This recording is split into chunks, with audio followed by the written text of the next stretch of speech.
História Moderna 1, Seção 12, Texto 2. O Estado Monárquico. França, 1460 a 1610. Emmanuel Leroy Ladurie. Tradução Maria Lúcia Machado. Introdução. A monarquia clássica. A noção de monarquia clássica comanda o dever político dos países franceses entre 1450 e 1789.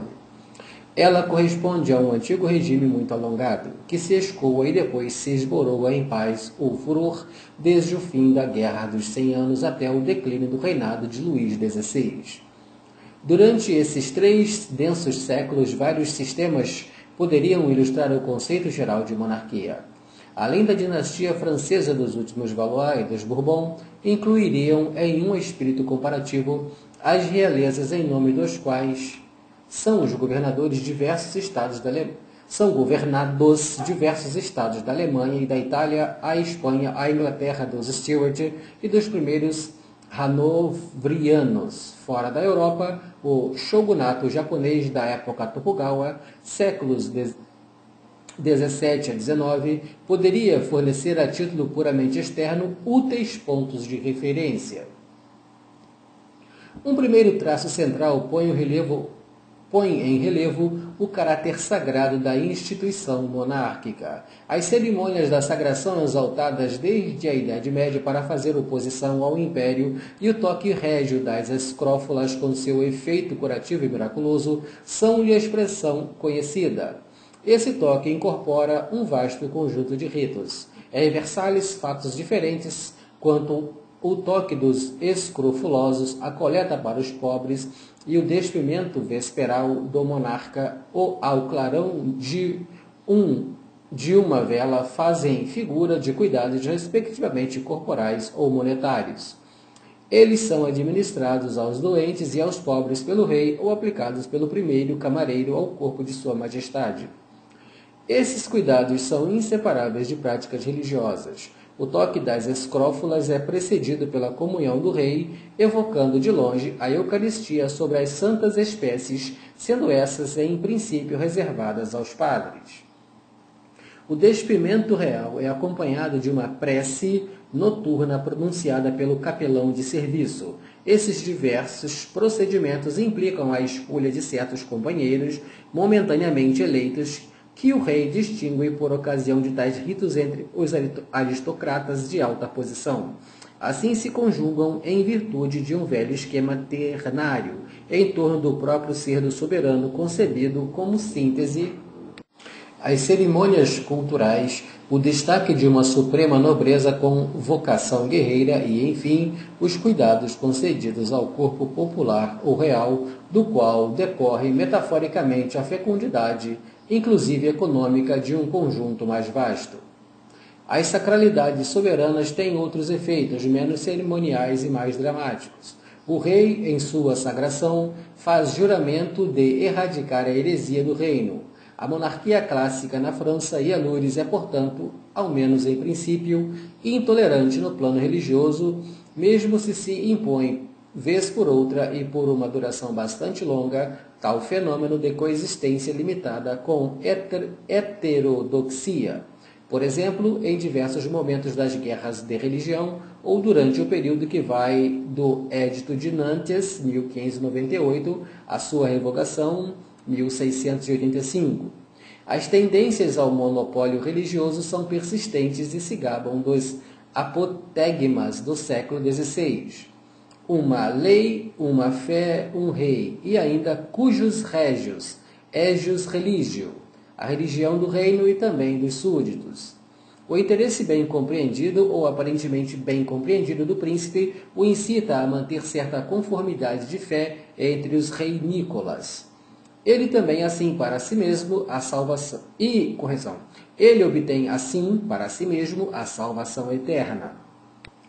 O Estado estabelece com esse fim a unidade religiosa, conclui um pacto de ordem social em todos os sentidos do termo com a Igreja estabelecida. As consequências desastrosas que resultam, por vezes, desses comportamentos monopolistas não se revelam à primeira vista à massa dos contemporâneos cegos. Maquiavel, a despeito ou por causa de seu cinismo, foi o primeiro a pregar a conversão forçada dos não conformistas. Nesse ponto, os reis célebres como perseguidores, Luís XVI, por exemplo, não têm uma conduta especialmente atroz, quando os compararmos a seus colegas. A Espanha da Renascença expulsa seus judeus e seus mouros. A Inglaterra, a partir de Elizabeth, sob pretexto de leis penais, entrega-se à discriminação contra os papistas, e não apenas quando são irlandeses. O distante Japão extermina sua minoria cristã na época de nosso Luís XVIII. Nosso Luís XIII. O exemplo da tolerância holandesa suscitará discípulos na França apenas no tempo de Bayle ou Voltaire. Os resultados práticos se farão esperar por muito mais tempo. A essência sagrada da monarquia se inscreve, por outro lado, no interior de um sistema de entidades simbólicas e de funções.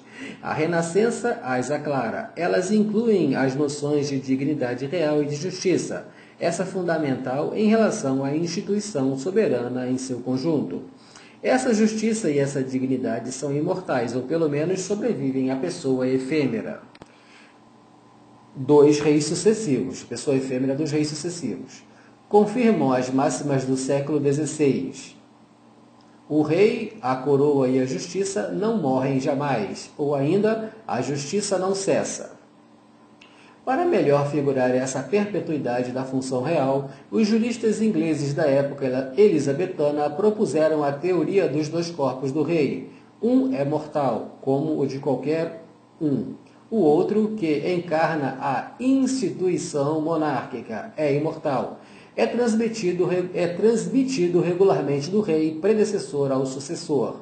Na França, o texto de 1538, o monarca tem dois anjos da guarda, um para sua pessoa privada e outro para sua dignidade oficial. Quando Francisco I morre, a perenidade da função suprema é representada pela efígie do defunto.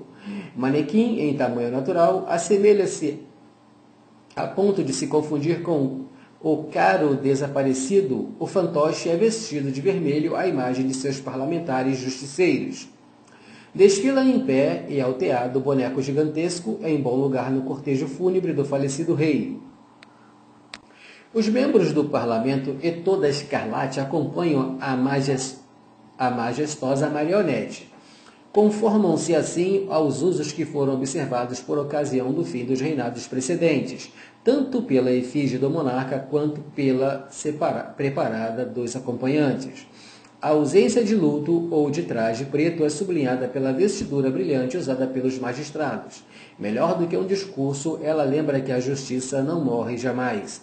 Como membro principal da coroa ou como corpo exterior e imperecível do rei, assim se manifestam os diversos aspectos da primeira função para nossos antigos chefes de Estado. Sacralidade, justiça e logo soberania. Jean Bodin definirá essa última em 1576 nos 6 livros da República.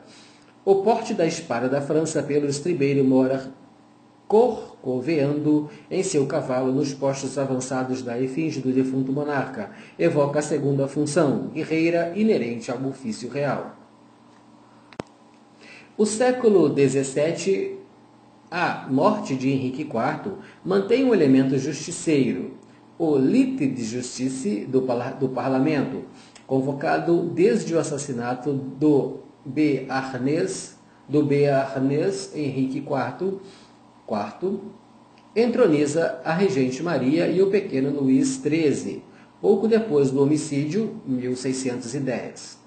O absolutismo, entretanto, está em pleno desenvolvimento no tempo dos primeiros Bourbon. Doravante, sublinha-se para a circunstância, em detrimento da dignidade impessoal dos reis, a pregnância biológica e puramente familiar de seu sangue, transmitido de pai para filho, em outros termos, a mística do sangue. Não é mais como o tempo de Francisco I, a inundação do rei morto que marca o verdadeiro fim de um interregno, mesmo breve e reduzido a algumas semanas. Presume-se que a transmissão dos poderes se faça no próprio movimento do falecimento de cujos.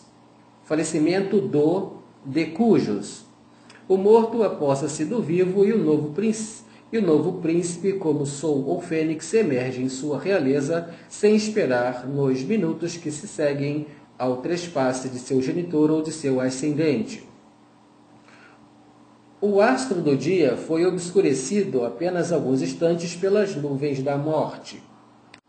O reino de Luís XIII vê coexistir assim a afirmação puramente dinástica da qualidade sanguínea do soberano absoluto com a manutenção e a expansão de um estado de justiça caracterizado doravante pelo aumento do número dos funcionários e pela perenização hereditária de seus cargos. Sob Luís XIV e Colbert, a função financeira, por sua vez, afirma uma força e uma autonomia específicas em relação aos papéis propriamente justiceiros que haviam sublinhado os períodos anteriores. A chancelaria, encarnação da lei e da equidade, em princípio, conserva sua precedência. Mais tarde, seus poderes em relação ao controle geral das finanças, cujo título por si só vale todo um programa e do qual o importante detentor será Colbert. Sacralidade, equidade, soberania, belicosidade, fiscalismo não excluem, realmente falando, a popularidade. Sejamos precisos, o rei permanece semi-presbiteral e reivindica uma eleição divina ou pelo menos uma delegação do Altíssimo. Mas a ideia de um laço da instituição monárquica com o povo, a nação, com o reino, em todo caso, permanece viva, mesmo se não adquire ainda o esplendor contratual que lhe dará tardiamente Jean-Jacques Rousseau. Abre aspas. Um rei no auge de seu poder, fecha aspas. Escreve Saint-Simon. Não deve esquecer que sua coroa é um fideicomisso,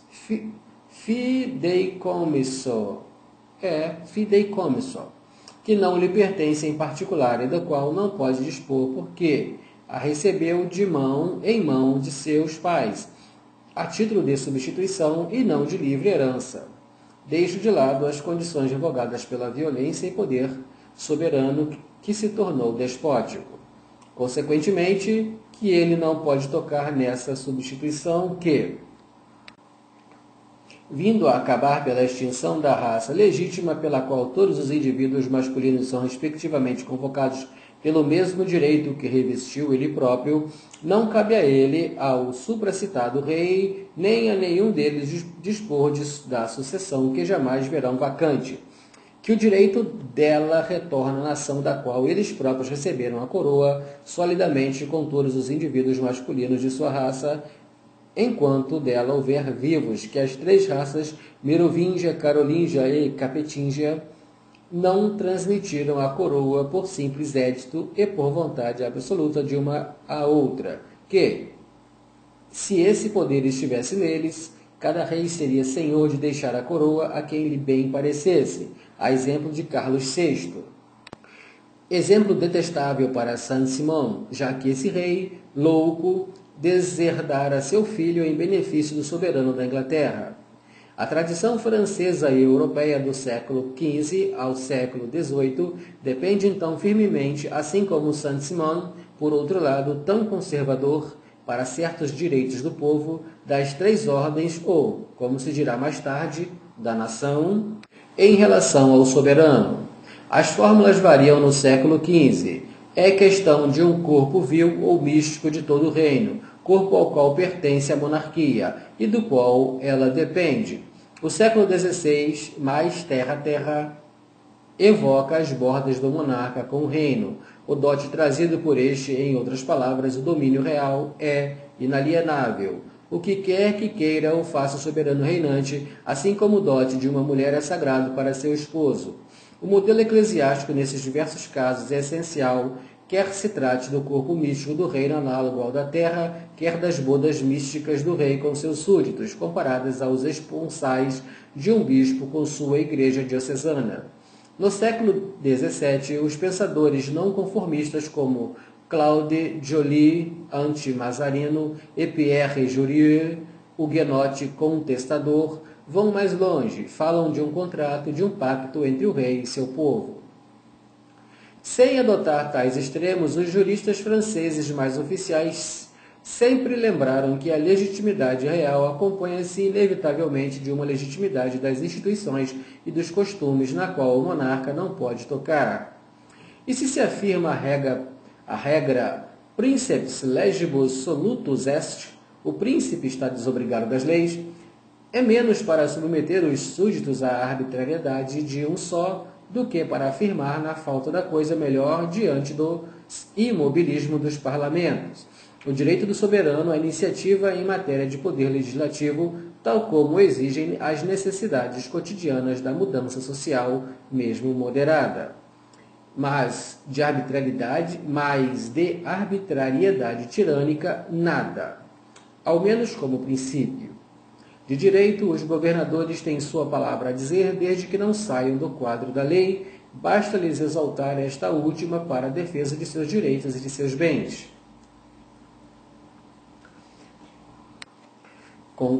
Concretamente, as diversas formas de participação nacional encarnam-se nas instituições representativas das três ordens do reino. Alias, Estados Gerais, eles foram reunidos com frequências nos séculos XV e XVI. Depois de 1614, não serão mais convocados até 1789, mas seu ser reviverá ainda na memória coletiva como fonte da legitimidade, sempre possível. A Assembleia Nacional das Três Ordens, mal amada por Bourbon e que no fim lhes fará mal, completa-se na província por uma pirâmide de assembleias representativas. Pode-se contestar-lhes o caráter democrático. Ninguém negará, contudo, que encarnam os membros dos diversos estados presentes em tal ou qual região. Evoquemos os estados do Languedoc, onde tomam assento os barões, os 22 bispos dessa província, os representantes das cidades. Sobre estes estados meridionais funcionam regularmente as assietes, ou assembleias micro-regionais, em cada uma das 22 dioceses da região. Elas são compostas da mesma maneira que a Assembleia Geral da província. Reúnem os clérigos, os barões e os cônsules das cidades e dos povoados. Outras regiões periféricas, Provença, Bretanha, Normandia, usufruem também das assembleias particulares. No caso normando, elas se reúnem mais desde a segunda metade do século XVII, em razão dos processos centralizadores que ocorrem sobre Mazarino e Luís XIV. Na Península Ibérica, as cortes de Aragão, de Castela e de Portugal funcionam de maneira similar e sobrevivem amplamente às suas homólogas francesas. O parlamento inglês é oriundo das reuniões do mesmo tipo, comuns e lordes. Seu prodigioso sucesso histórico, enquanto modelo para as instituições representativas do mundo inteiro, ou como mãe dos parlamentos, não poderia mascarar a origem. Em um estilo particular, ele procede igualmente de um sistema de cortes ou dos estados gerais, mas convocados de maneira infinitamente mais regular do que no caso da França. Evocar-se-á, enfim, sob os auspícios do monarca factício, a dieta polonesa com seu liberum veto. A menor magnata podia usar este procedimento para criar obstáculo aos votos da Assembleia, ainda que ela fosse quase unânime.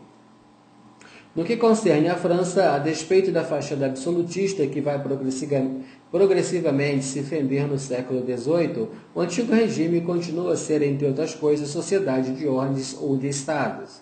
Ao longo da grande cadeia dos seres, o rei e os estados gerais, ou o rei e os estados gerais ou provinciais, são as porções manifestas de um conglomerado muito vasto.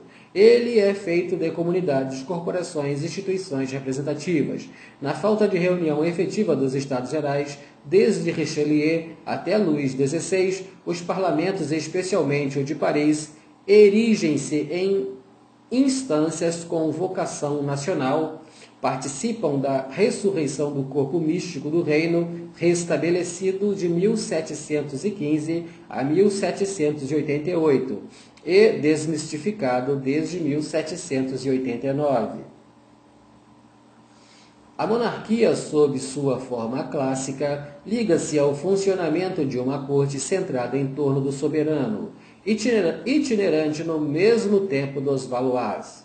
Correção, itinerante no tempo dos Valois. Fixada em Paris, Fontainebleau e, sobretudo, Versalhes, sob os Bourbons. Entre outros fins, a instituição curial visa neutralizar os magnatas. No Japão dos Tokugawa, os daimyo são os grandes senhores regionais, dotados de um poder efetivo sob sua respectiva província. Ora, eles se dirigem regularmente a Edo, Tóquio, para lhe fazer, em princípio, sua corte ao shogun. Este garante, assim, um controle frequente e repetitivo sobre esses potentados descentralizados. Seu deslocamento curial os transforma em reféns periódicos. Na França, Luís XIV prende a si os grandes senhores e os torna dóceis por uma outorga de pensões que implica a residência em Versalhes em tempo parcial, pelo menos.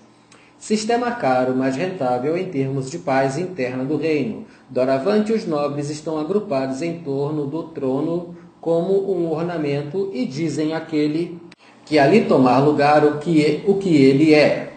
Apesar dessa evolução ornamental, os senhores não se tornam por isso escravos do Rei Sol. No máximo, marionetes. Sua reunião em Versalhes permite Sua Majestade de dominar os fios aranhosos de uma teia clientelista. Os grandes aristocratas, Harcourt, Condé, Villeroy, estão à frente de uma rede piramidal das relações diferentes. Elas os unem a seus amigos, a seus vassalos e arrendatários, os camponeses de que são senhores. A corte se superpõe a todas essas tramas como princípio dominante central. Senhoria na base, monarquia no topo. Esta submete a si a pesada espada dos cavalheiros, mas também a crossa e o aspersório dos prelados. Os bispos, com efeito, assim como os senhores, vão e vêm entre corte e província. Mesmo piedosos e habitualmente residentes na diocese têm obrigação de aparecer de maneira regular na proximidade imediata do monarca, sob a pena de incorrer com o tempo em seu desfavor. Ora, dirigir os bispos assim convocados à corte é manipular por seu intermédio as dezenas de milhares de vigários e das curas. Na falta de uma burocracia especializada que estivesse estabelecida no lugar, estes se tornam os subdelegados naturais do poder, sem se fazer rogar. Na França, mas também na Espanha e em Viena, a corte erige-se em lugar geométrico das hierarquias. Elas sustentam o sistema monárquico ou são subtendidas por ele. Nunca foram tão aparentes como na antevéspera de sua extinção revolucionária. O espírito hierárquico fixa-se em alguns aspectos. A subdivisão cada vez mais extensa das posições ao longo de um eixo vertical que desce da família real aos simples fidalgos, passando pelos duques e pares. Referência às distintas entre o sagrado e o profano, e também entre o puro e o impuro, o bastardo e o legítimo. Divisão da corte em cabalas ou facções que germinam em torno dos diferentes ramos e gerações da família real. Contra fenômenos de renúncia cristã em relação à corte e ao mundo, de um lado, e feitos de hipergamia feminina, de outro lado. As mulheres, graças ao casamento, obtêm pelo artifício de um grande dote maridos mais distintos do que elas próprias e uma posição mais elevada que a deu seu nascimento. Assim como trutas sabem ao longo da torrente dos desprezos, vindas de níveis relativamente modestos, mais endinheirados, chegam de maneira regular aos planos mais altamente colocados da corte. Fora da corte e da sede governamental, a monarquia clássica se distingue por um sistema de administração que é apenas em parte, por vezes, fracamente centralizado.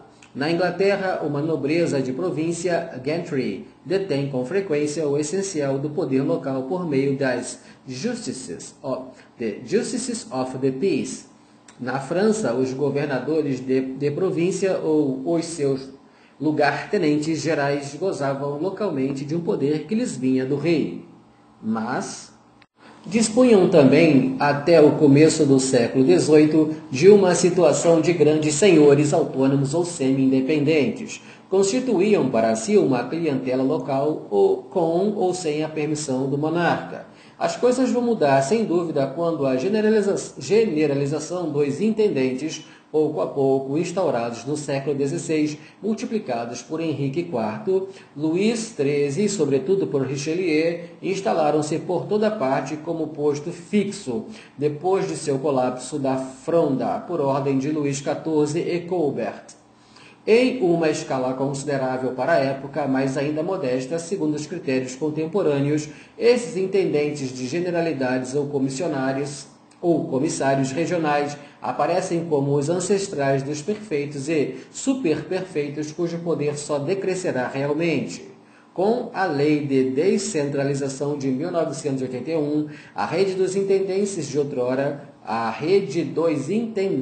de outrora será então apresentada por Tocqueville, não sem motivos como a encarnação do centralismo. Contudo, quando os vemos funcionar em suas cidades sedes administrativas, sob o Luís XIV, quadragenário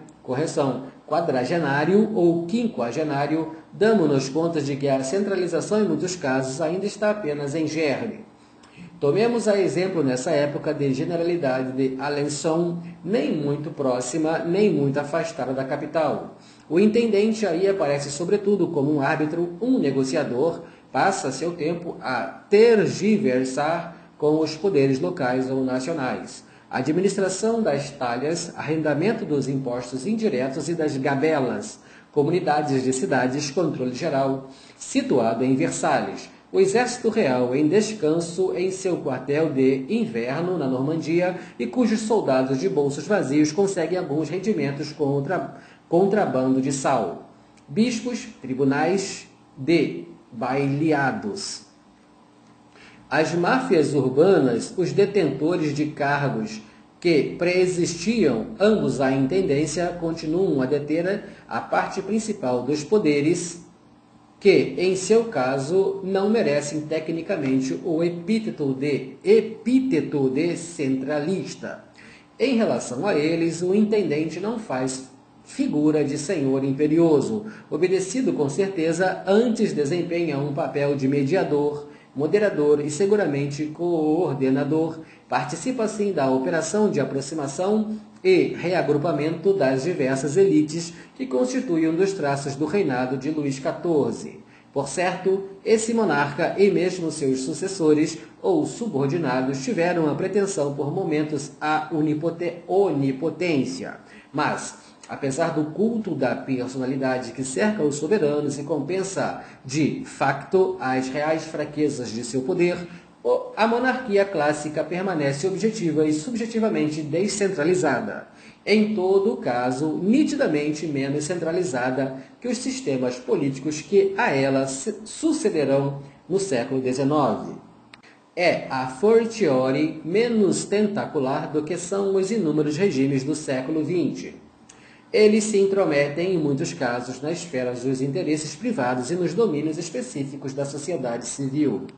O próprio termo sociedade civil nos leva a dizer algumas palavras sobre certas subestruturas profundas em relação à monarquia clássica do século XV ao XVIII. Entre estas, colocaremos muito simplesmente a demografia e mesmo a família. A monarquia clássica é inseparável, em primeiro lugar, de certo tipo de demografia resumido em uma conjuntura longa. Digamos que ela diz respeito essencialmente a um período aproximativo de 3 séculos e meio, 1450-1789. no decorrer do qual as catástrofes são, por certo, abundantes, mas já não têm um caráter desintegrador ou ultra-traumatizante de que se tinham revestido ao longo dos períodos anteriores. Não evoquemos mais que para uma breve reminiscência no curso do primeiro milênio e, depois de Cristo, as invasões bárbaras, a regressão econômica e demográfica que as acompanha ou que as segue, o vigoroso retorno das florestas no terreno dos antigos campos cultivados e, de maneira correlata, a derrocada das antigas estruturas imperiais para sempre arrasadas a despeito de sua parcial ressurreição carolíngia em tempos posteriores. Para encontrar uma segunda vez uma ruína comparável, embora da amplitude um pouco menor, é preciso descer o curso do tempo até os séculos XIV e XV, até a Peste Negra, até as Guerras dos 100 Anos, entre 1340 e 1450. 1450. A população francesa cai para a metade de 20 milhões de almas para 10 milhões, grosso modo, nos limites convencionais do hexágono. Tratando-se do Estado propriamente dito, a árvore monárquica encontra-se entalhada até o cerne. A realeza experimenta, então, uma crise que, no momento, pode parecer, erroneamente, irremediável. As linhagens inglesa e francesa pretendiam ser ambas legítimas, confrontam-se. Correção. As linhagens inglesa e francesa pretendem-se ambas legítimas, confrontam-se no território do reino. Ao termo dessa prova, depois de 1453, a unidade territorial reconstituiu-se mais ou menos. A retomada econômica e a demográfica está assegurada. A construção da monarquia clássica pode começar ou prosseguir em melhores condições. Assim se revela progressivamente a unidade do período no decorrer do qual se vê viver, crescer e finalmente declinar essa grande instituição da década de 1450 a 1780. As características originais da longa época assim posta em questão reduzem-se a isto. Ela não é mais interrompida por uma catástrofe gigante no gênero das pestes da Baixa Idade Média ou das Guerras dos 100 Anos, e que dividiria por dois, ainda que durante algumas dezenas de anos, o efetivo da população global do país. Por certo, atravessam-se períodos difíceis, guerras de religião, fomes sob Luís XIV, 1694 e 1709. Umas e outras podem fazer baixar o povoamento da França, no máximo em 1/10 de seus efetivos globais.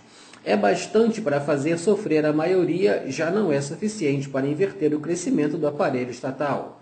E, de resto, a massa francesa não é mais recolocada em questão. De um século a outro, fornece às empresas do príncipe uma base que não mais se enfraquece. Mesma observação enquanto a Inglaterra em plena expansão demográfica do século XVI ao XVIII. Nota análoga para a Espanha. Apesar do amontoamento moderado dos efetivos humanos na península por volta de 1600. No Japão, a população saltará depois e se estabilizará nem mais nem menos do século XVII ao XIX, após a unificação realizada pelos Tokugawa. O exemplo da Alemanha, ao contrário, é bastante esclarecedor. Nessa grande área étnica cultural, a monarquia clássica na Idade Moderna não alcançou de modo algum sua expansão normal do tipo francês, inglês, espanhol, e isso a despeito de importantes realizações na Áustria, Prússia e Baviera. Ora, constata-se o fato é tanto mais notável quanto no coração da Germânia. Precisamente intervém entre 1620 e 1650, uma catástrofe demográfica. Ela se assemelha muito com maior brevidade àquela que o Ocidente inteiro experimentara nos séculos XIV e XV. As perdas nas regiões situadas entre o Oder e os Vosges atingiram 40% da população total. A ausência de um Estado central e sólido na Alemanha, suscetível de afastar ou de dissuadir os exércitos estrangeiros, é evidentemente uma das causas desse desastre que, por sua vez, desencorajará por muito tempo a criação do dito Estado unificado. Os exércitos durante essa Guerra dos 30 anos puderam, em tais condições, entregar-se a ela a saciedade. Praticaram crueldades sangrentas os soldados e os refugiados errantes disseminaram um pouco de toda parte o germe epidêmico. A soldadesca invasora propagnou a insegurança, requisitou os cavalos de lavoura, comprometeu as colheitas e aumentou os perigos de penúria. Contra riscos tão graves, a França, a Inglaterra e a Espanha se tinham vacinado ou prevenido, dotando-se depois do termo dos distúrbios. Séculos XIV e XV. De monarquias clássicas relativamente firmes, cujas forças militares eram capazes de santuarizar o território nacional. A existência desses exércitos permanentes e a construção de fortalezas fronteiriças conduzem a resultados bastante apreciáveis. Paris não experimenta mais ocupação pelas tropas inimigas até 1814. Entretanto, essa santuarização comporta um preço e podemos falar a esse respeito de exteriorização dos custos. Generalizemos o que acaba de ser dito a propósito da Alemanha. Os povos que não se beneficiam da proteção de uma monarquia clássica, nem de um Estado forte dotado de um exército permanente, estão expostos de maneira frequente aos perigosos anseios organizados em seus territórios, abertos aos quatro ventos, pelos chefes militares surgidos das monarquias vizinhas. O custo dessas incursões guerreiras é, por vezes, devastador. Nossos vizinhos, além dos Vosges e além do Reno, experimentaram, portanto, no segundo quarto do século XVII, uma demografia tobogã e uma situação de apocalipse com sangria dos efetivos humanos.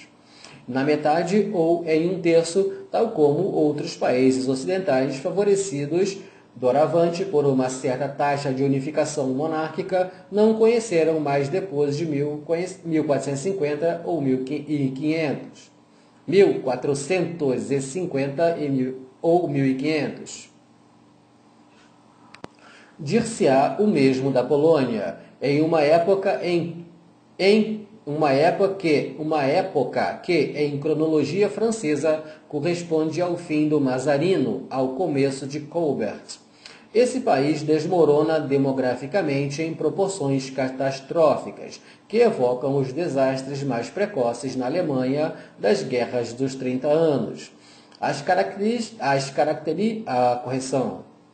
carências de um Estado polonês que não evolui absolutamente para a monarquia clássica devem ser postas em causa na circunstância, ao lado de muitos fatores, entre os quais figura essencialmente o cerco do país pelas etnias russa, escandinava e logo germânica.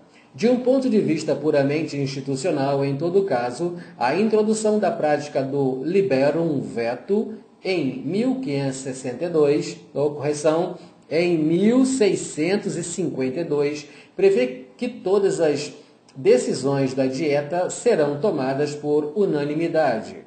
Esse ato contradiz as estruturas, pelo menos semi-autoritárias, de nossas monarquias clássicas. Ele antecede de pouco a destruição demográfica da Polônia pelas guerras e invasões russas e suecas, 1654 a 1667. Vice-versa, a monarquia clássica acompanha-se através dos séculos que vêm a florescer, da manutenção contínua de um mínimo de integridade demográfica. Ela implica mesmo diversas fases do crescimento da povoação nos territórios que controla. A demografia não se reduz simplesmente à célebre fórmula, abre aspas, contai, contai vossos homens, contai, contai-os bem, fecha aspas. Ela conclui também alguma consideração das estruturas familiares. Ora, estas não são Ora, estas não são indiferentes à instituição monárquica. A Casa Real, em qualquer tempo, e também na época clássica, comporta-se como família ampliada, no sentido mais vasto do termo.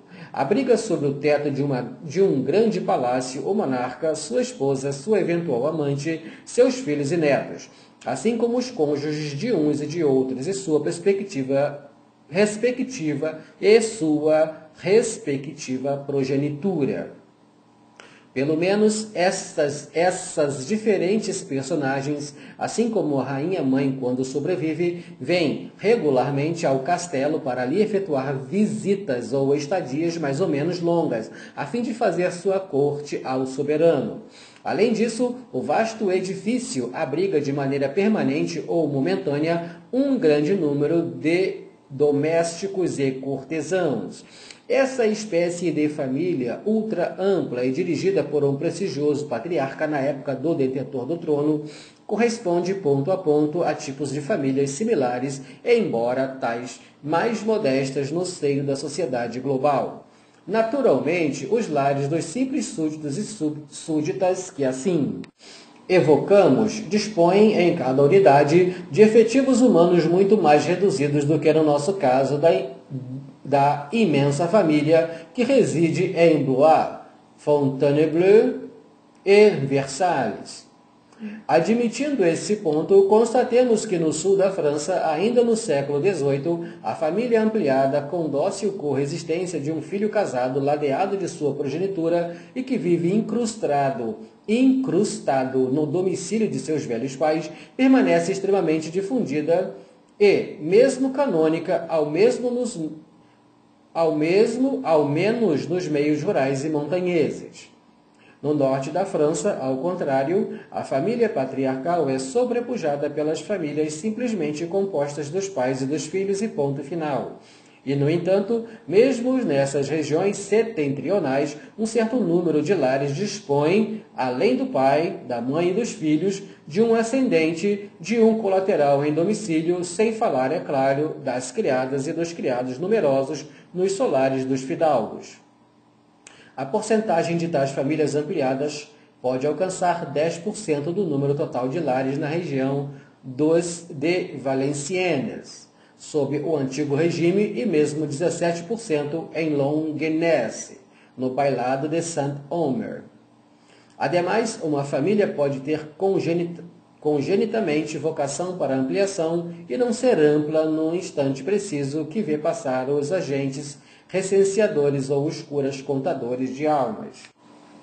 Toda família ampliada que comporta no lar a presença de filhos de uma mãe, de um pai e de sua velha mãe viúva começou com efeito por ser nuclear quando o homem era jovem celibatário e quando a futura viúva habitava com esse filho solteiro e seu próprio esposo ainda vivo a casa em questão.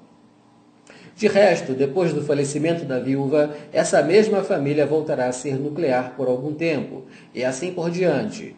É um ciclo familiar, mas de qualquer maneira a ampliação posterior à espasmódica da família permanece constantemente presente segundo as perspectivas de seus membros, mesmo quando não é ainda ou não é mais realizada nos fatos. Há então efeito de espelho. A monarquia forma sistema patrimonial e patriarcal. Ela se funda especialmente na vasta ampliação do lar soberano. Reflete à sua maneira o arranjo mais simples, mas ainda complexo de centenas de milhares de famílias amplas. Um lar em 10 na França, em que o chefe de família reina não apenas sobre mulher e filhos, mas também sobre colaterais, ascendentes, netos domésticos, etc. A legitimidade do poder monárquico vem também do fato de que os súditos o identificam facilmente com os laços hierárquicos que experimentam a cada dia em seu quadro familiar e privado. Poder do costume.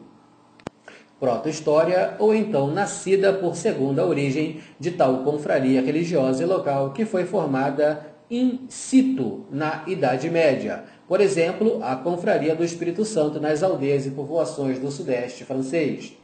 A comunidade camponesa se transformou, chegado o momento, em instrumento precioso dentre os poderes nos quais se apoiam o rei e os seus.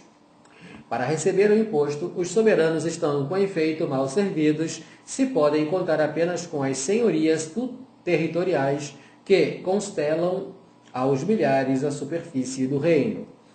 Os senhores que as dirigem são tentados a conservar para si mesmo o dinheiro que deveriam normalmente depositar no tesouro real. O Império Romano, quando de sua decadência, sofrera muito com tais procedimentos da parte dos proprietários dos grandes domínios.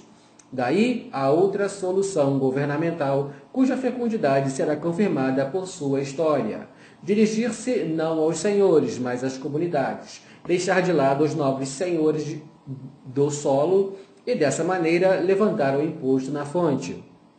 Assim fazendo, o Estado realça o papel e a dignidade das comunidades e depois, paradoxalmente, por contragolpe, abre-lhes as vias posteriores da revolta antifiscal. Em suma, trava-se uma relação de amor-ódio entre Estado monárquico e comunidades. Ela se traduz por alguns slogans famosos das revoltas antifiscais. Abre aspas. Viva o rei sem talha e sem gabela, fecha aspas. Ou viva o rei, abre aspas, viva o rei apesar de tudo, fecha aspas. De qualquer maneira, e pelo próprio fato dessa relação privilegiada com a aldeia, os representantes do poder e, sobretudo, em fim do percurso, os intendentes farão questão de imiscuir-se nos negócios internos e principalmente contábeis do povo rural. Assim, impedirão os aldeões de despertar demais com seus pequenos assuntos municipais ou com o pagamento dos juros das dívidas da comuna. Pois, na hipótese de um puro e simples laissez-faire, Sua Majestade correria o risco de ser privada de parte das receitas do fisco, já que os camponeses seriam decididamente muito pobres para fazer face a duas séries de retiradas simultâneas, uma local e outra estatal. Essa ingerência do poder central nas deliberações correntes das coletividades camponesas será típica na França dos anos 1660 a 1680.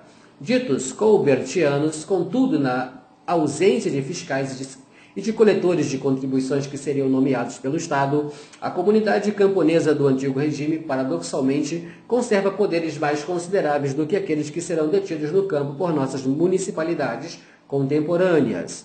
Ela permanece encarregada com o efeito da fixação da base e da coleta dos impostos.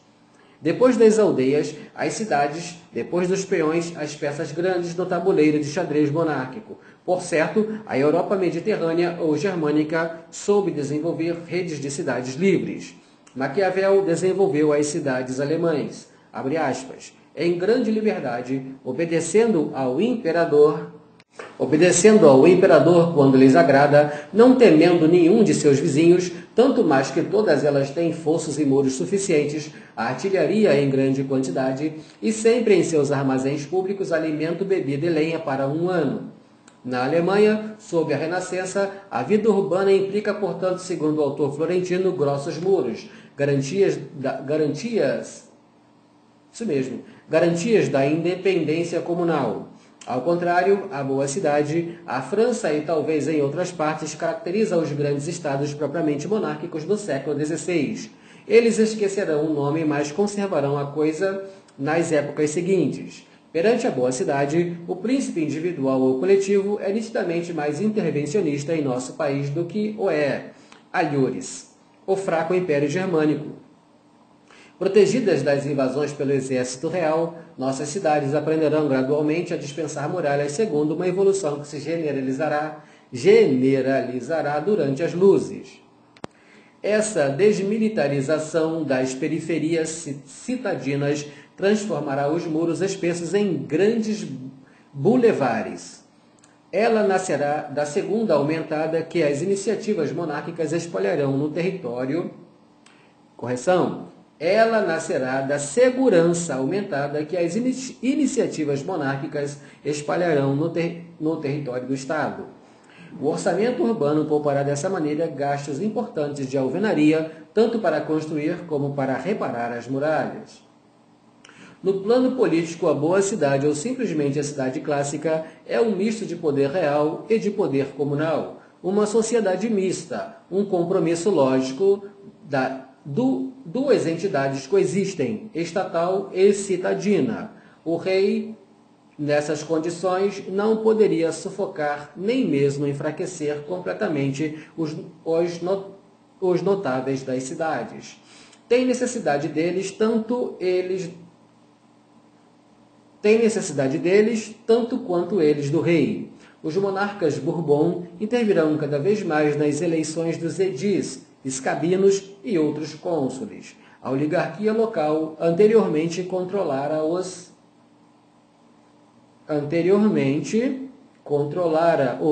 mas a interferência real vai necessariamente aumentar. A colaboração entre elites urbanas e poder monárquico se torna parte beneficiária das estruturas normais do reino. Mesmo nesse caso, contudo, o governo central não anula, afinal, os notáveis citadinos. Os homens do poder real são também homens de poder local. Veja-se o exemplo de Domfront, no começo do século XVIII. O senhor de Surlandes é prefeito e tenente da polícia. Correção, hein? O senhor de Surlandes é prefeito e tenente da polícia, mas é também subdelegado do intendente e cunhado do coletor das talhas, representante simultâneo da cidade e do rei. Está imerso até o pescoço nos negócios por vezes suspeitos da cidade, da prefeitura e dos campos circundantes.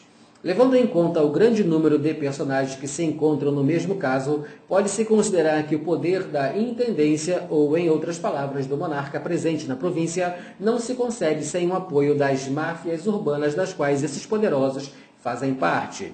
Elas são capazes de se fazer respeitar, intimidantes e postadas nos elos estratégicos do social. Reforçam ao mesmo tempo a administração monárquica de que constituem oficiosamente o braço circular. O intendente de Alençon fica muito feliz de utilizar os serviços de toda espécie que lhe prestar um surlandês. Essas cadeias de cumplicidades urbanas contribuem para tecer as redes de autoridade que subordinam a cidade ao Estado e campo à cidade. Para que tais laços e tantos outros possam estabelecer-se, um mínimo da população urbana é indispensável. O bom funcionamento da maquinaria. O bom funcionamento da monarquia clássica e das outras instituições dirigentes, igreja, etc., a partir do século XV, requer objetivamente que pelo menos 10% da população do reino esteja já concentrada nas cidades, onde estão situados os principais organismos de poder, de negócio, de dominação religiosa. De resto, esse mínimo incompreensível será progressivamente ultrapassado no decorrer dos séculos e de muito. Por volta de 1725, 16% dos franceses vivem em cidades de mais de 2.000 habitantes. E as porcentagens podem superar 45% nas 13 generalidades: Lyonnais, Forez e Beaujolais, dominadas entre inúmeras pequenas cidades pelas grandes cidades de Lyon e Saint-Étienne. Na sua totalidade, as cidades francesas contavam pouco mais de 10% da população nacional no começo do século XVI.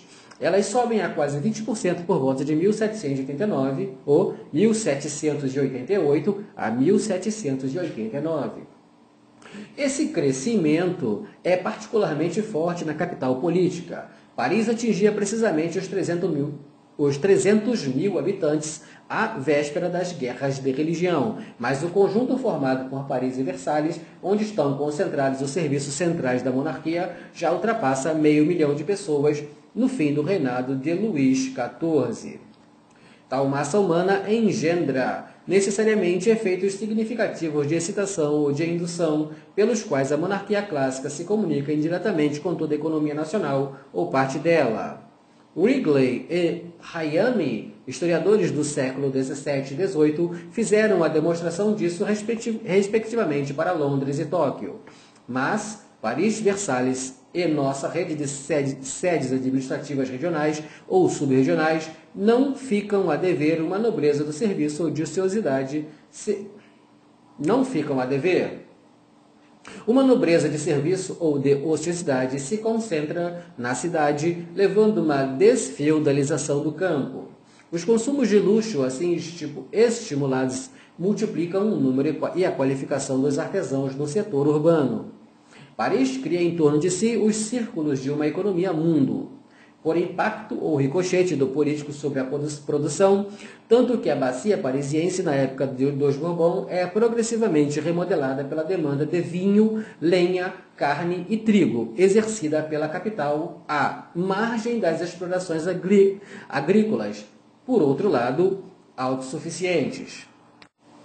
Paradoxalmente, quando mais fraco... tá errado aqui. Paradoxalmente, quanto mais fraca é a produtividade agrícola, mais numerosas são as explorações rurais atingidas pela demanda centralizada de alimento, bebidas, combustível e etc. É preciso que os cidadãos comam, se vistam e se aqueçam. O primitivismo agrícola não exige, ao contrário, exacerba o efeito de mercado, o que quer que pensem disso os nossos eminentes economistas. Zoning, ou sistema de auréolas, se desenha. Áreas parcialmente concêntricas veem ser implantados jardins e vinhedos de massa no próprio subúrbio, trigais na Beauce, pastagens bovinas na Baixa Normandia. Assim se materializa a demanda ou o apelo de uma imensa cidade, de uma cidade dupla, Paris e Versalhes. Nada disso teria sido plenamente concebível se não se houvesse manifestado, em primeiro lugar, nessa conurbação germinada, a essência política e, primeiramente, real. A monarquia clássica na França é também a Campina da região do auge ou o grande vinhedo de Argenteuil.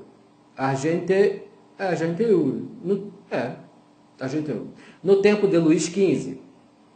Fenômenos de entreposto ou de terminal se produzem ao longo dos rios que abastecem de perto ou de longe a capital. Rouen no Sena, Orleans no Loire cumprem essa função de trânsito. Um fluxo crescente de informações percorre a partir dos mercados Île-de-France o território nacional e começa a ajustar uns aos outros os movimentos regionais dos preços agrícolas. De muitas outras maneiras, grande cidade soberana retroage sobre seus campos. A grande cidade soberana retroage sobre seus campos. A Paris, Versalhes, fortemente povoada, desenvolve-se nas zonas cerealistas da bacia parisiense, que abastecem de grãos a dupla cidade. Um grupo de empresários agrícolas, grandes lavradores e coletores de senhorias. Eles já não têm muita coisa a ver com o camponês tradicional, o mulo do Estado, do qual falava habitualmente Richelieu. Suponha-se que esse dócil animal produzisse no máximo sua subsistência e de sua família. Quanto ao resto, rogava-se firmemente que pagasse seus impostos sem se deixar jamais e que não fizesse sem se queixar jamais. E que não fizesse se falar muito dele. De fato, desde a época do ministro cardeal, o grupo dos grandes exploradores agrícolas da região de Aluvião, ligados aos mercados frumentícios da capital, funcionava já de maneira eficaz a imagem do mulo do Estado. Mulo de mula, viu, gente? Pertinente talvez para outras regiões, estava amplamente ultrapassada a propósito dessa elite agrária. Tal observação seria ainda mais verdadeira tratando-se dos ricos farmers da bacia de Londres. Farmers é fazendeiro. Também eles trabalham para as necessidades de uma metrópole. São mesmo mais avançados do ponto de vista técnico e mais providos de capital do que são seus homólogos franceses. Novo avatar da mão invisível. A monarquia clássica modela sem querer um novo tipo rural de homo-econômicos. O grande camponês, homo-econômicos. O grande camponês, economicamente motivado, situa-se doravante além das puras e simples necessidades da subsistência e do imposto, prolifera acima da plebe camponesa nas bacias sedimentares e férteis que circundam as capitais do Ocidente. À vista de tais fenômenos, o conceito de monarquia clássica deve incorporar a si os efeitos induzidos que engendra fora de seu próprio domínio e no campo econômico ou social. Esses efeitos repercutem, por sua vez, nas estruturas políticas do poder local. Difusas no conjunto da sociedade, elas subjazem ao fato estreito das instituições monárquicas. Veja-se a comunidade aldeã, já examinada na área da bacia parisiense. Ela se moderniza à sua maneira. Os lavradores, comerciantes artesãos, que estimulam o crescimento monárquico da capital e o desenvolvimento correlato do mercado, formam mais que nunca a ossatura vigorosa do corpo político das municipalidades, decisivo no plano microterritorial. A monarquia, por esse aspecto, assim como pelo fisco ver supra, é, portanto, multiplicadora do poder local, paralogismo que é apenas aparente, tratando-se de um poder soberano de que se descreve depressa demais como centralista a despeito de tudo, de fato pela excitação que provoca em relação às trocas. O Estado infunde um sangue novo na comunidade camponesa. Ela é guiada agora por aldeões mais mercantis, cujas atitudes já não são inteiramente as de seus ancestrais. Ela permanece para os homens do rei como interlocutora autodeterminada e privilegiada. Uma outra espécie de comunidade funciona igualmente perante o Estado real como exploradora do domínio agrícola e mesmo como parte beneficiária. É a guilda negociante ou artesanal, a corporação, comunidade ou juranda, ou mesmo confraria de ofício. A consideração dos diversos agrupamentos profissionais permite ir além do simples altruísmo, segundo a qual a monarquia clássica só pode desenvolver-se convenientemente em um meio social em que grandes comerciantes e pequenos artesãos sejam numerosos. As guildas se desenvolvem muito na França desde a fase do Renascimento, que se segue à Guerra dos 100 Anos. As vacas leiteiras do poder monárquico. Ele arranca-lhes taxas variadas sob pretexto de multas, cotizações, outorga inicial dos estatutos e etc. Simultaneamente, o monarca oferece às jurandas e guildas uma legitimidade como contrapartida do tributo financeiro que lhe asseguram. Elas tiram disso prestígio e coesão na cidade, percorrida com data fixa em boa ordem pela procissão cívica e religiosa dos donos de tenda e de loja. Uma vez mais, a monarquia não sufoca absolutamente, nesse caso, mas estende até o fundo das províncias a criatividade múltipla, comunitária e pululante dos ofícios jurados, que serão por muito tempo fatores de crescimento. Só mais tarde, eles se tornarão os freios malthusianos, que serão denunciados como tais por Turgot.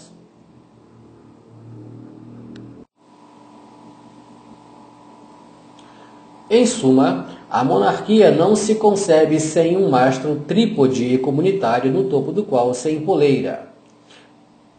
Ela confedera em feixes as comunidades de aldeia, de cidade e de ofício.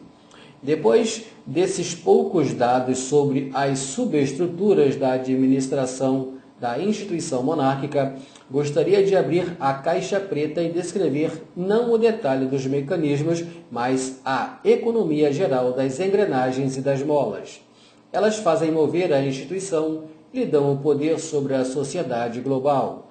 Distingamos os modos de apropriação ou de gozo do poder monárquico e, de outro lado, o estilo de trabalho de seus organismos. Entre os modos de apropriação e de gozo, caracterizam-se os cargos e arrendamentos e, enfim, o uso dos funcionários assalariados que anunciam nossos burocratas modernos. O cargo, escreve Roland Mosnier, permite ao seu detentor cumprir, em defesa do rei, funções essencialmente ligadas às jurisdições e à administração destas. O cargo existe em virtude de um édito ou de cartas de provisão. só pode ser criado pelo rei ou por seus agentes devidamente autorizados. Em certos casos, contudo, ele pode emanar de uma grande senhoria, fora do escrito do poder do soberano. O cargo confere honra e privilégios aí incluídas, eventualmente a nobreza e a isenção de impostos. É remunerado em espécies e por ordenados. Estes pequenos podem corresponder apenas a 2% do valor em capital do cargo que estipendiam. O cargo é estável. O rei só pode destituir o funcionário muito dificilmente, e isso limita na mesma proporção a arbitrariedade da monarquia dita absoluta. O cargo detém o poder pelo poder. Evoca, por antecipação, outras instituições judiciárias ou prejudiciárias, ou parajudiciárias. Correção, parajudiciárias. Evoca a antecipação outras instituições. Correção. Evoca por antecipação outras instituições judiciárias ou parajudiciárias, que constituirão um obstáculo ao executivo e ao legislativo. Em nossas modernas democracias, ação da Corte Suprema e, mais geralmente, dos tribunais nos Estados Unidos, inamovibilidade dos juízes, sentenças do Conselho de Estado e decisões do Conselho Constitucional na França contemporânea. No topo de sua carreira histórica, séculos XVII e XVIII, o cargo de maneira geral pode ser comparado com toda a propriedade por aquele que se tornará seu titular. Depois de revendido ou legado herdado, a criação de uma taxa anual chamada Paulette regulariza desde 1604 essas transmissões hereditárias. As necessidades de dinheiro da monarquia durante as guerras do século XVII e depois destas seguram a longa sobrevivência da dita contribuição anual. Cargos e funcionários se multiplicam na França entre o começo do século XVI e a época de Colbert. Essa proliferação pode ser encarada sob o ângulo oportunista das necessidades do Estado de Luís XIII a Luís XIV. Ele cria e liquida sem cessar novos fragmentos do poder público. Loteia-os a candidatos compradores a fim de encher seus cofres. Simultaneamente, colocam-se questões de princípio, o que assim se persegue ao crescimento do Estado monárquico e o enquadramento cada vez mais aprofundado da sociedade por este. Há, no mínimo, 4.041 funcionários, de fato 5.000 no total, no reino em 1515, mais 46.047 funcionários em 1665, um número quase 10 vezes maior. A abolição dos cargos, decretada pelo despotismo esclarecido de Frederico II na Prússia, será frustrada na França pelas reformas sem consequências dos anos 1770. Ela será finalmente conseguida pela Revolução de 1789. No século XVII, o cargo público, tanto ou mais que a manufatura, foi um dos grandes terrenos de investimento da burguesia francesa. Muito cedo, o sistema dos cargos se diversificou, pelo menos em seu topo. Em Paris, acompanhada tardiamente por Versalhes, encontra-se uma toga do parlamento povoada de funcionários da alta magistratura e uma toga do conselho formada igualmente de funcionários, mas que estão amplamente engajados no grupo supremo da decisão. São chamados de relatores. Constituem como os conselheiros de Estado, os ministros e secretários de Estado e os intendentes das províncias, o essencial do poder soberano diretamente emanado da majestade real. Pierre Colbert falou no que lhes diz respeito de uma classe política e Pierre Chanou de uma tecnoestrutura. Essa expressão vale contanto que os decididores não se remetam de fato a simples encarregados ou escreventes, para a parte principal das tarefas de execução, mesmo e sobretudo quando estas concernem ao essencial. Depois do cargo vem a rede de arrendamentos. Parafraseando Roland de Musnier, Digamos que, nos termos destes, o rei arrenda o rendimento de seus impostos, principalmente indiretos, e de seus domínios e arrendatários. Notemos de passagem a palavra domínio. O monarca de início comportou-se simplesmente à imagem dos grandes senhores e proprietários fundiários do antigo regime, ao norte na França. Estes consideraram normal dar seus direitos e, sobretudo, suas terras em arrendamento ou a um ou vários arrendatários para poupar-se as preocupações da exploração direta. Desse ponto de vista, a monarquia adota uma conduta patrimonial, segundo a expressão de Max Weber. Portanto, o rei concede seu direito fiscal ou dominial por um tempo limitado, arrendamento, em troca de um aluguel anual e previamente ajustado. A diferença entre a soma que o soberano recebe de seus arrendatários e o rendimento que estes recebem efetivamente dos contribuintes e devedores, diminuído dos gastos irredutíveis da coletoria, constitui o lucro próprio dos ditos arrendatários. E precisamente isto que os incita a lançar-se em tal operação. O Estado é eximido, então, das preocupações e despesas de cobrança, impostos, mas é muitas vezes roubado por seus arrendatários, contra os quais exerce sua punição de tempos em tempos por meio de uma bancarrota ou de um tribunal excepcional chamado Câmara de Justiça. Os arrendatários emitem como antecipação de suas receitas letras negociáveis. Estas favorecem o desenvolvimento do crédito ameaçado, vez por outra, pelas citadas bancarrotas. A fragmentação de... Correção. Os arrendatários emitem como antecipação de suas receitas letras negociáveis. Estas favorecem o desenvolvimento do crédito ameaçado, vez por outras, pelas citadas bancarrotas. A fragmentação desses arrendamentos franceses do século XVI é talvez prejudicial ao bom recebimento dos impostos. Desde 1559, tenta-se um reagrupamento dos arrendamentos financeiros do rei, sob a forma de um arrendamento geral. Essas tentativas antigas se concretizam no tempo de Henrique IV com os 5 grandes arrendamentos de Sully, seguidos por outros amálgamas na época de Luís XIII e de Colbert.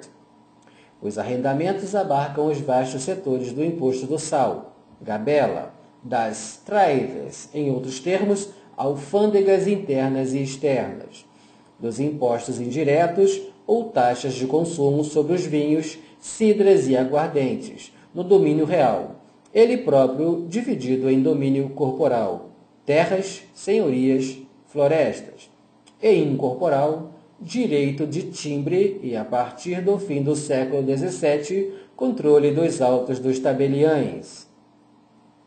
Aos arrendatários que se incumbem dessas empresas é preciso acrescentar os arremates de impostos e financistas que se encarregam de negócios ditos extraordinários, vendas de cargos, refundição de moedas. Eles são destinados a salvar as receitas orçamentárias de Sua Majestade em tempo de guerra. Acrescentemos, enfim, Roland e Musnier, os simples, porém substanciais, emprestadores de dinheiro que eventualmente se colocam a serviço do Estado, momentaneamente endividado. E depois, os consultores. Estes concebem a ideia de uma nova taxa.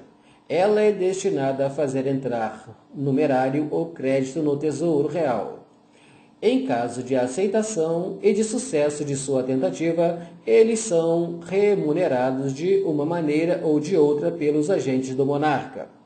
O conjunto de tais personagens arrendatários, arrematantes de impostos e consultores forma o que se chama o grupo dos financistas. Eles são muito mais ligados ao Estado do que serão hoje seus homônimos. Os financistas do antigo regime se organizam em torno do sistema de arrendamento em anéis concêntricos sem confundir inteiramente com ele. Daniel Dessert destruiu a imagem corrente do financista ou do arrematante de impostos, saído do nada, filho de criado ou ele próprio pequeno lacaio de seus começos, vindo depois a ser riquíssimo e permanecendo vulgar no supremo grau. De fato, os financistas nasceram muitas vezes de personagens que foram elas próprias enobrecidas ou seus ascendentes a serviço do rei, na falta de tais origens. Os financistas não se privam de logo adquirir ao longo de sua carreira uma condição nobre pela compra de um cargo ad hoc. Longe de ser milionários, estão muitas vezes endividados, a exemplo de Fouquet. Por certo, veem passar por suas mãos enormes somas destinadas ao rei ou aos seus fornecedores, mas elas escorregam-lhes entre os dedos. Eles não praticam necessariamente a acumulação primitiva do capital, mesmo que a desejem. São simplesmente parte beneficiária e, por vezes, parte perdedora no grande sistema do débito-crédito que caracteriza as questões fiscais. Daniel Dessert vê nessa alta finança um dos 4 ou 5 pilares que sustentam o edifício monárquico. Entre eles, a grande aristocracia de corte de espada, a alta função pública dos decididores, toga do conselho, os magistrados de posição mais alta, toga do parlamento e a finança. Esses diversos grupos são alinhados uns aos outros por casamentos, regulados segundo o princípio majoritário, pelo menos, de hipergamia feminina. Com dotes substanciais, as filhas de financistas desposam filhos de magistrados e as filhas de magistrados se casam com jovens aristocratas, bem situados na escala social. A aliança entre meios dirigentes floresce também no mercado comum do episcopado. Aí se encontram os piedosos senhores destinados ao celibato, nascidos dessas diversas frações das classes dominantes. A quadripartição aproximativa da elite, assim exposta aos olhares do historiador, não poderia fazer esquecer certos estereótipos depreciativos, segundo a estima pública de um magistrado da velha cepa, representa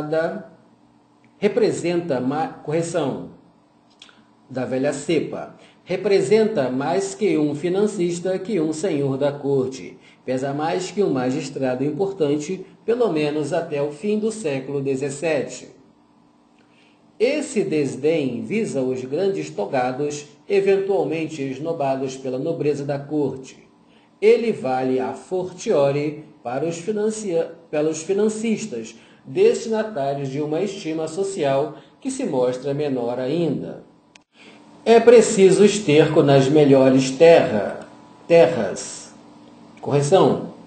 É preciso esterco nas melhores terras, dizia a senhora Greenan, a propósito das bodas de seu filho, que desposava a filha ricamente dotada de um arrematante de impostos. Quanto à duquesa de Chalons, ela declarou a seu filho, duque de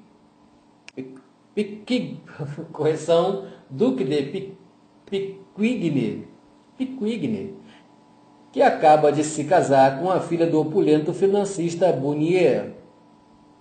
Abre aspas. Bom casamento, meu filho. É preciso que busqueis esterco para fertilizar vossas terras. Fecha aspas.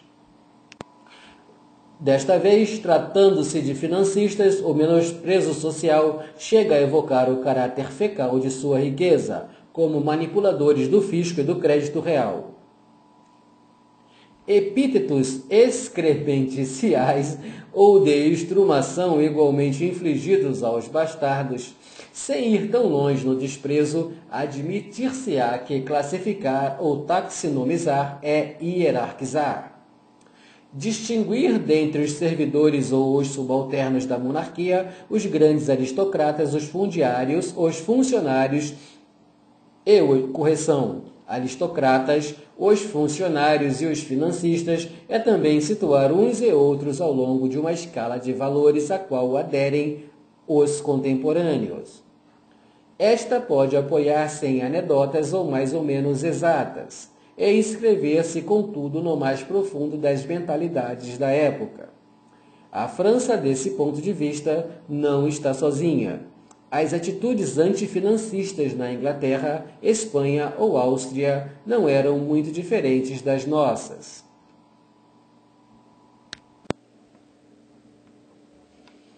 Geograficamente, os arrendamentos de impostos são empregados em mais de um reino. Historicamente, sua força na França aumenta no próprio ritmo do crescimento do Estado. Sob Mazarino, os impostos indiretos constituem menos de um quarto ou de um quinto das receitas do Estado. Sob Colbert e mais tarde, atinge algumas vezes, ultrapassam a metade destas. Sob certos aspectos, o rei que distribui arrendamentos e cargos faz pensar, repitamo-lo, e em grande proprietário fundiário de tipo semi-senhorial. Esse fidalgo de província dá em arrendamento temporário parte de suas terras, loteia em concessões perpétuas ou por várias vidas contra pagamento. Outra porção de seus bens, com a condição de que seus descendentes recuperem mais tarde, e não sem dificuldade, as numerosas concessões assim parceladas depois de várias gerações de enfiteutas. Arrendatários agrícolas e foreiros em torno dos grandes proprietários, arrematantes de impostos e funcionários na vizinhança dos monarcas sucessivos. Depois desses funcionários arrendatários e financistas, mencionemos um terceiro tipo, o de grande futuro, o dos servidores da monarquia. Essa nova categoria, por sua vez, é subdivisível. Ela compreende os comissários e os comissionados, que prefiguram, respectivamente, nossos altos funcionários e nossos funcionários. Mas, para seguir novamente a metáfora dominial, observar-se-á que os grandes proprietários senhoriais do antigo regime que acabam de ser revocados têm também à sua disposição comissionados e assalariados, além de seus foreiros e arrendatários. Os comissários reais, como seu nome indica, receberam do soberano por cartas patentes o poder de desempenhar certas tarefas funcionais em virtude de uma comissão. Entre eles figuram os embaixadores, os conselheiros de estados, os governadores das províncias, seus lugar-tenentes gerais e os intendentes das generalidades regionais. Algumas dessas personagens, antes de outorga de sua comissão, gozavam de um estatuto de funcionário. Assim ocorre com os intendentes, que muitas vezes emergem do viveiro dos relatores do Conselho de Estado. Segundo os casos, podem ou não acumular o ordenado de seu cargo e eventuais salários, referentes ao seu novo estatuto de comissários. Os comissionados geralmente têm um teto salarial de um nível nitidamente inferior a estes, mas há exceções. Um Pecket, que foi comissionado nas relações exteriores sob Luís XIV e na regência faz figura do verdadeiro deliberante, por certo menos importante que seus patronos Torcy e Dubois, mas de modo algum negligenciável. A situação dos comissionados da monarquia não é muito diversa da dos funcionários do século XIX e XX, com a diferença de que sua efetivação até Luís XV e Luís XVI permanece antes do fato de direito. Eles recebem com efeito salários hierarquizados, segundo a antiguidade, gratificações anuais, gratificações excepcionais, quando se instalam em Versalhes, quando se casam ou casam suas filhas, recompensas vitalícias isentas de quaisquer tributações por seus serviços. Suas pensões de aposentadoria são por vezes iguais aos vencimentos e só então denominadas salários, conservados com reversibilidade de uma parte à viúva e de uma outra aos filhos. O sistema dos comissionados corresponde já, até certo ponto, às exigências específicas da burocracia. Os interessados, com efeito, tomam lugar em uma hierarquia de estatutos. Tal primeiro comissionado em Versalhes destaca-se nitidamente do resto do pelotão. A atividade que exerce prende-se às suas competências técnicas e jurisdicionais. O recrutamento tende a efetuar-se segundo critérios em via de universalização que diminuem o papel do nascimento nobiliário e mesmo do favoritismo. Os rendimentos são de tipo salarial. Não prebendas nem proventos mais vencimentos. Eles permitem aos recipendiários levar uma vida honrosa e decente de acordo com as exigências de sua condição. Pareceu legítimo aqui classificar junto aos comissionados e comissários sob a rubrica do funcionalismo em formação. Por certo, a distância social podia mostrar-se grande entre estes e aqueles. Os intendentes das generalidades olhavam do alto os modestos comissionados ou mesmo escreventes que penavam no ponto mais baixo da pirâmide, nos escritórios administrativos em Paris ou na província, e, no entanto, esses dois grupos eram já modernos em relação às estruturas de cargos e arrendamentos marcadas pelo arcaísmo institucional. O consulado de Bonaparte sela retrospectivamente a comunidade de destino entre os comissários e comissionados. Consagra o fim dos cargos e dos arrendamentos decretado pela Revolução. Assegura o triunfo de uma burocracia hierarquizada de funcionários assalariados, oriundos dos comissionados do velho sistema. Instala os prefeitos sobre um pedestal que será bissecular. Esses altos funcionários prolongarão e aumentarão os papéis dos comissários, intendentes das generalidades, tal como já grasavam quando da culminação de uma monarquia clássica. Esta se mostra, então, o organismo compósito onde acotovelavam o cargo, o arrendamento e o funcionalismo. O estilo do trabalho da realeza também olha para um certo passado mais do que é portador do futuro. A monarquia clássica aprecia as tomadas de decisão que se efetuam ao termo das sessões deliberativas, no Alto Conselho e nos outros conselhos de governo, entre as companhias das cortes de justiça ou dos eleitos e etc. A sociedade local, quer seja civil, quer religiosa, não fica a dever. Vide suas deliberações múltiplas, elas animam os conselhos da cidade, os capítulos de cônegos. Na Espanha, o governo por conselhos é amplamente difundido, aí se conhecem em 1721 os conselhos de Castela, das finanças, das Índias, da marinha, das ordens, da guerra e etc. Na França, a polissinódia. Na França, a polissinodia de 1715 não é inovação radical, mas tentativa de extrapolação. Os conselhos que já não eram raros são simplesmente multiplicados, abertos à aristocracia e têm seu poder aumentado. Por certo, em 1718, a experiência polissinódica será bruscamente interrompida, mas o poder central, em princípio, permanecerá partidário do tradicional Conselho do Rei, com suas subdivisões canônicas. Em época monárquica, existe, contudo, um outro modo de decisão não coletivo. Ele reina no exército por cadeias de decisões individuais e autoritárias. Elas caem em queda implacável sobre a inclinação vertical das graduações dos comandos. No máximo, vê em seus grandes chefes, e por vezes o próprio rei, às vésperas de uma batalha, deliberar coletivamente. O traseiro na sela, enquanto seus cavalos formam círculo, garupa para fora, focinho para dentro.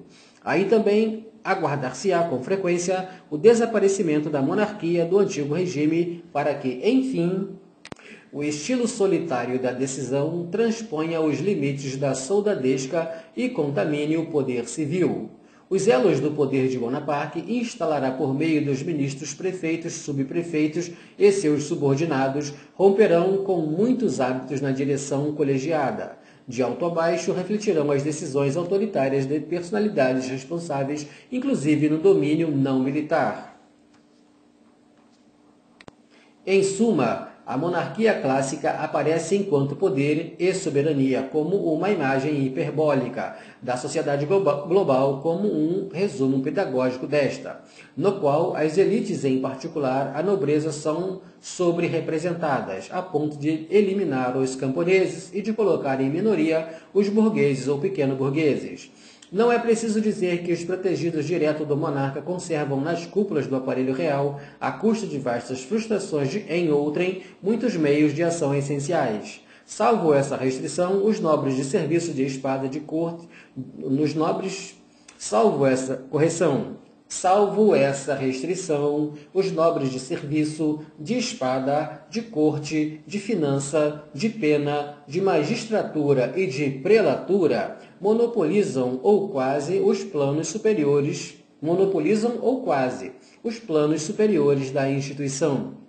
Colaboram sem muitos problemas no seio do establishment, oficial ou oficioso, com uma minoria de não-nobres que são de alto nível, e isso no interior das especialidades diversas, tais como toga, pena e finança. Esses oligarcas estão divididos entre si quanto aos objetivos estratégicos e à cultura. Não obedecem apenas a estreitos interesses de classe que seriam totalmente calcados nas necessidades da aristocracia. Os serviços de base do sistema real, por outro lado, são assegurados especialmente na província por agentes muitas vezes plebeus, que não são simples executantes. Seu poder local se mostra considerável. Conflitos sociais de espécie variada se reproduzem no interior do aparelho monárquico, refletem e interpretam a seu modo as contradições que dividem a coletividade geral não estatal. Até o momento, consideramos a monarquia clássica apenas em si mesma ou em sua relação com as sociedades que a cercam. Ela está ligada também e de maneira estreita à tecnologia de seu tempo, sendo esta, por sua vez, inseparável das relações sociais. Examinarei aqui três domínios da técnica intimamente conectados às instituições. Em primeiro lugar, as armas de fogo e, inevitavelmente, o exército permanente. Em seguida, as mídias, papel antigo e, sobretudo, imprensa recente. Enfim, as importações de metal precioso, ouro e prata. Elas implicam uma certa ambiência tecnológica. Esta diz respeito à arte das minas euro-americanas e a arte da navegação transatlântica, enquanto a jusante aparecem enormes repercussões no plano do sistema fiscal e das reações hostis que suscita. Armas de fogo e militarização de uma parte da sociedade. Os novos métodos do tiro para matar como para destruir, e as massas de homens especialmente treinados que os utilizam, constituem poderosos trunfos para a monarquia clássica a partir dos séculos XV e XVI. A realeza espanhola deve-lhes em parte a conquista do México. O Japão lhes é devedor, talvez de sua unidade nacional, ou pelo menos shogunal. Esta se realizou progressivamente durante a segunda metade do século XVI, a partir de combates que logo puseram em jogo até 10.000 arcabuzes imitados nos modelos portugueses. Quanto à França, é nítida a correlação entre o advento de nossa monarquia clássica desde o fim de Carlos VII até o término do século XV, e o desenvolvimento de um exército permanente poderosamente equipado de bocas de fogo. Elas são já bastante eficazes sob Carlos VIII. Aumento do poder de tiro, elevação dos efetivos no século XIV, o núcleo estável do exército real em tempo de paz contava apenas 2.000 homens, mais 10.000 a 15.000 depois de 1450, e 135.000 no século XVIII. Sempre durante os períodos pacíficos, os numerosos militares doravante recebem seus soldos em ritmo regular em princípio. Esses soldos são hierarquizados segundo a graduação e não mais segundo as condições dos oficiais mais ou menos nobres. Corpos de especialistas aparecem na artilharia, na fabricação das pólvoras e etc. As despesas militares da monarquia se elevam, elas explicam em grande parte o número dos encargos fiscais. Os gastos com o exército, difíceis de calcular, atingiram já 1/3 do orçamento real sob Henrique IV, a metade sob Luís XIV e até 70% em tempo de guerra. O exército real, com seu considerável poder de fogo à base de armas leves ou pesadas, eleva-se a 300.000 homens durante uma grande guerra, como por volta de 1710. A unidade de base para o exército permanente de uma grande potência europeia, mesmo em paz, limitava-se a 1.000 homens durante o século XIV, mais a dezena de milhares durante a Renascença e a centena de milhares no século XVIII. Em tempo de guerra, durante alguns grandes conflitos do fim do reinado de Luís XIV e do de Luís XV, um adulto do sexo masculino e francês em 6 ou 7 é regular ou episodicamente ativo no exército. Aí desempenha o papel de soldado permanente ou de miliciano, ou simplesmente de requisitado temporário.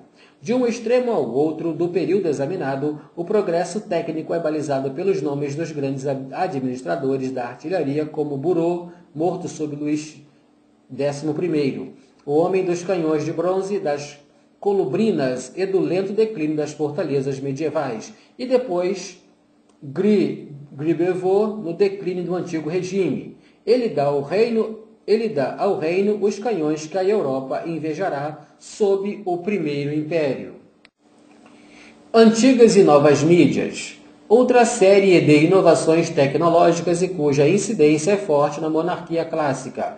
Os sistemas das mídias. Eles aparecem não sem defasagens. No fim da época medieval, trata-se do papel e da imprensa. Em suma, a galáxia Gutenberg. Escrevinhadora, a realeza francesa era desde o século XIV, pouco depois da introdução do papel. No período seguinte, os moinhos de papel são numerosos na bacia parisiense, fornecem a matéria-prima aos organismos de Estado ou aparentados. O Parlamento e a Sorbonne são consumidores dos escritos e produtores de arquivos. A imprensa sobre Luís XI vem de além dos Vosges. Imediatamente, ela é centralizadora ou antes bicentralista. Floresce, por certo, em Paris, onde as organizações locais, sejam funcionais, estatais ou universitárias, fazem dela amplo uso. Simultaneamente, ela se envolve em Lyon, Porta do Sul, inunda as terras provençais de impressões lionesas, portanto, francófonas. Assegura a conversão do Sul à linguagem oficial do poder, em suma, ao francês. Nisso é mais eficaz que as ordenações reais, ainda que fosse de Villers-Cotterets. O século XVII verá sobretudo na aglomeração parisiense o reagrupamento dos impressores ativos e prestigiosos. Eles renovarão assim a união muitas vezes consumada de seu ofício com o Estado. Cedo esse casamento tem aspectos repressivos. Desde o fim do século XVI, instala-se uma censura oficial. Decreta-se procedimento de 2 gumes. A outorga de permissões, monopólios e privilégios reais para a impressão dos livros. Os autores, por esse motivo, são um só tempo protegidos e submetidos a vexações. As novas mídias sustentam a difusão de um saber universitário, colegial e mesmo partidário. Ele é indispensável para a formação dos funcionários da categoria e para a dos agentes modestos às ordens do Estado ou das comunidades.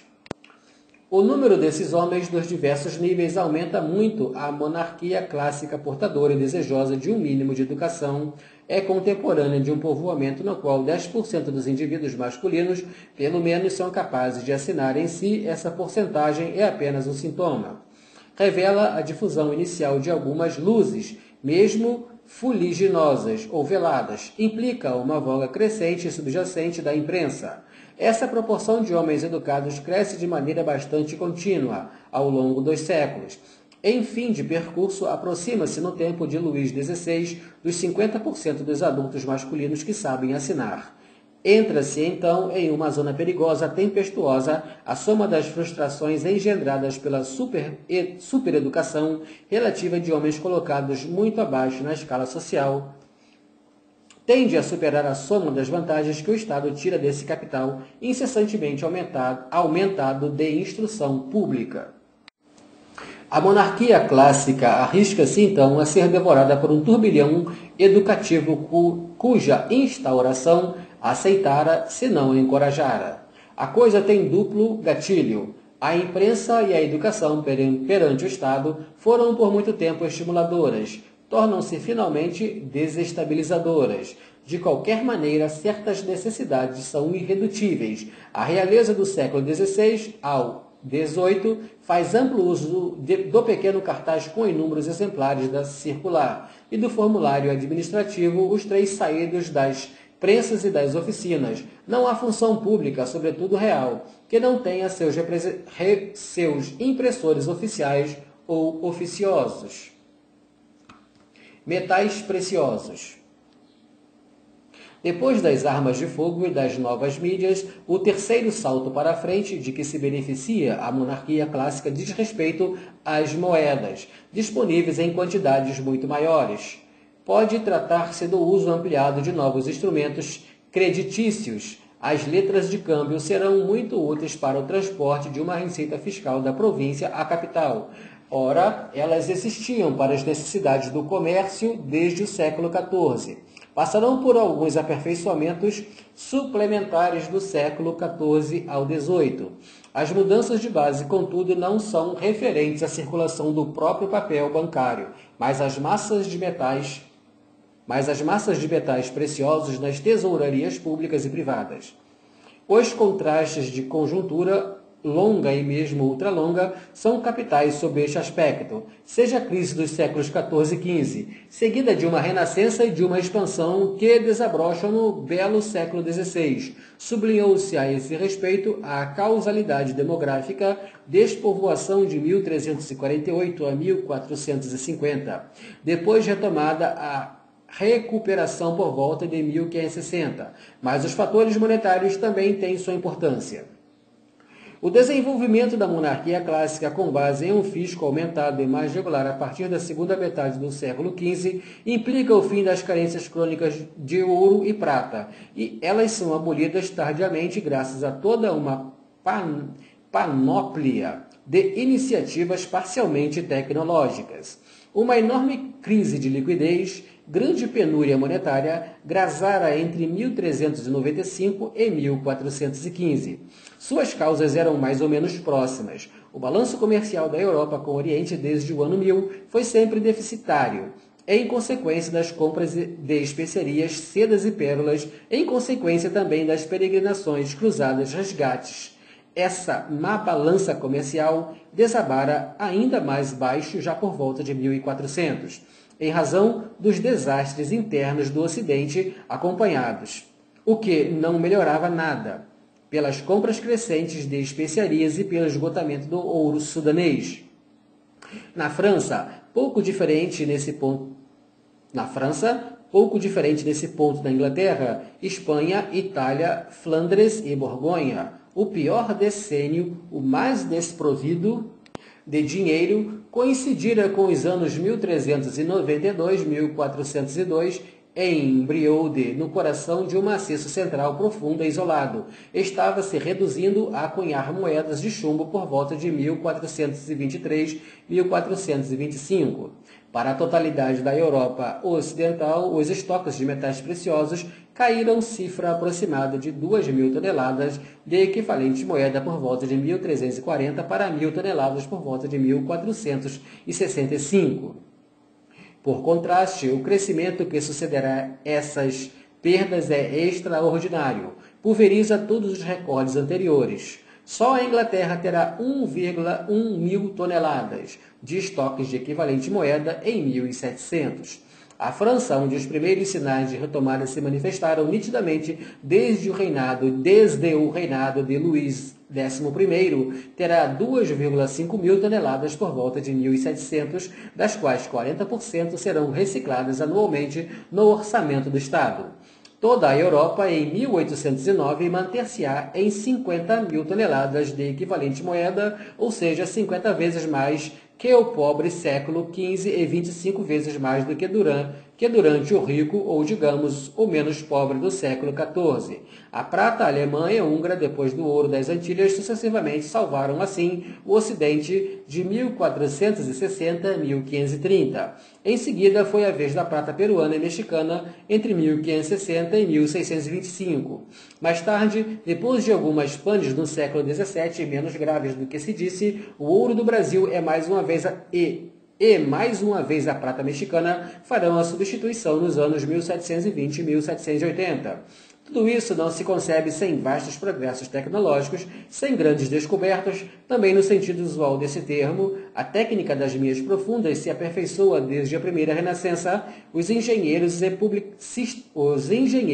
e publicistas alemães dão testemunho de tal progresso no século XVI.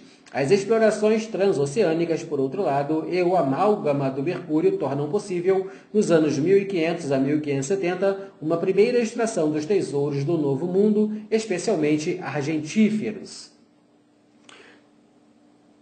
Esses dados técnicos e metálicos colocam em uma perspectiva nova o futuro do sistema fiscal.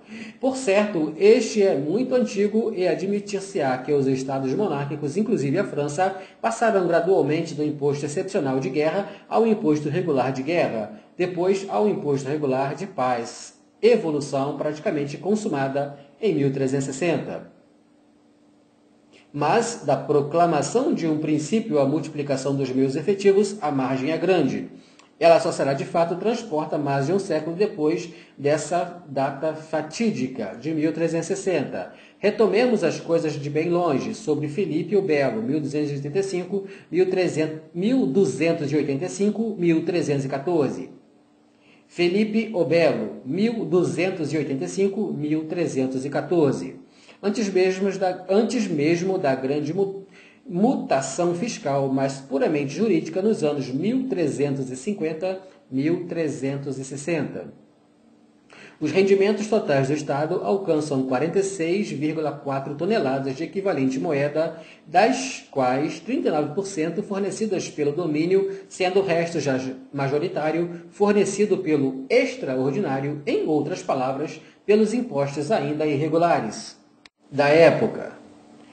Em 1355, as somas voltadas pelas assembleias de estados, não incluindo o domínio, atingiram 24 toneladas. Nos anos 1430, a França mutilada de Carlos VII alcançaria 52,5 toneladas. O reino reunificado do mesmo Carlos VII, em fim do reinado, situa-se em 75 toneladas. O nível Filipe o Belo é, então, simplesmente melhorado. Mais 60% a revolução fiscal ainda não é muito espetacular. Luís XVI, entretanto, ultrapassa 100 toneladas de equivalente moeda. 135 toneladas em tempo de guerra, nisso o domínio real não desempenha mais que um papel insignificante. O imposto propriamente dito fornece já quase tudo. Henrique II beira as 190 toneladas no fim dos anos 1550. Henrique IV tem na balança quase 200 toneladas ao fim do seu reinado. Mazarino sobe alegremente a 1.000 toneladas de despesas comprometidas, cifra que permanecerá mais ou menos canônica até o começo do reinado de Luís XVI. Salvo em períodos de grandes conflitos, sucessão da Espanha, Guerra dos 7 Anos. Nesses casos graves, pode-se chegar a 1,6 mil toneladas de despesas comprometidas por volta de 1705 a 1710, e em seguida a 1,8 mil toneladas depois de 1760.